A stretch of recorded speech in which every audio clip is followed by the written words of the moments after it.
लेकिन अगर एक वाक्य में मुझे कहना है तो मैं कहूंगा कि लोग सोचते थे कि हम पास पास हैं, लेकिन अब दुनिया को स्वीकार करना पड़ेगा हम पास पास भी हैं, साथ साथ भी हैं। বাংলাদেশের মধ্য দিয়ে চলবে ভারতের ট্রেন।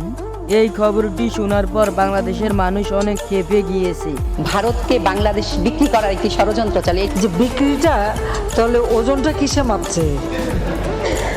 এবং বলা বলি করেছে মানুষ সাপ দিয়ে মাছ ডাকে, কিন্তু বাংলাদেশ সাপ দিয়ে ট্রেন ডাকছে।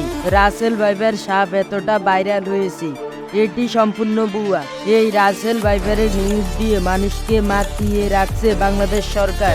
দেশের বিভিন্ন অঞ্চলে ছড়িয়ে পড়েছে ভয়ঙ্কর সাপ রাসেলস ভাইপার। রাসেলস ভাইপার বিষধর রাসেলস ভাইপার। দেশের বিভিন্ন অঞ্চলে ছড়িয়ে পড়েছে ভয়ঙ্কর সাপ রাসেলস ভাইপার। কিন্তু তলে তলে তারা ভারতের সাথে চুক্তি করেছে।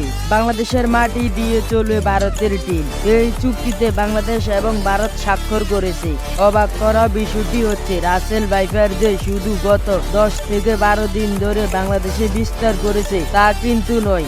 গত 5-6 বছর ধরে রাসেল ভাইপারের উপস্থিতি ছিল বাংলাদেশে, কিন্তু হঠাৎ করে মিডিয়া কেন এই সাপের আতঙ্ক বাংলাদেশে ছড়িয়ে দিল তা আপনারা এতক্ষণে বুঝে গিয়েছেন। একটি সাপ মানুষকে ধ্বংস করেছে আর আরেকটি সাপ দেশকে ধ্বংস করেছে। এই সরকারে দেখা যাচ্ছে বিভিন্ন জায়গায় রাসেল ভাইপার আছে, কিন্তু বেজি ওই পরিমাণ নাই যে এই সাপের ধরবে মাননীয় স্পিকার। রাসেল ভাইপার সাপ। পুরো ভিডিওটি দেখতে হলে কমেন্টে পার্ট 2 লেখো। আর চ্যানেলে যারা নতুন তারা এখনই সাবস্ক্রাইব করে পাশে থাকা বেল আইকনটি অন করে দেন। সবাই ভালো থাকবেন, সুস্থ থাকবেন, আল্লাহ হাফেজ।